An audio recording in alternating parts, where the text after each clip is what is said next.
In the war zone, the rebuilding goes on despite the presence of stragglers in a small area.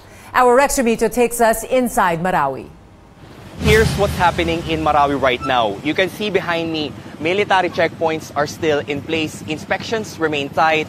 Military officials must know each and every person entering the city through a master list, even if the barangay captain can vouch for the identity of the resident.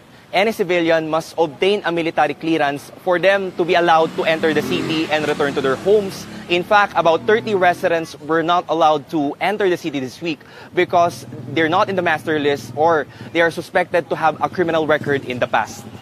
Authorities have already allowed at least 20,000 residents to return to 9 villages in Marawi. I'm now in Barangay Matampay, one of the 9 villages considered to be in a safe zone and far from the main battle area. Residents here were on the master list of the military and have already obtained military clearance. And then they had to fill out a lot of documents about their personal information.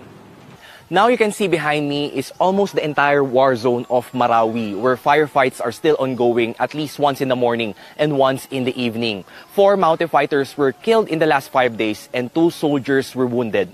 These developments came 2 weeks after President Duterte declared the liberation of Marawi. But for the military, they say there's no need for them to reactivate their combat operations against the Maute.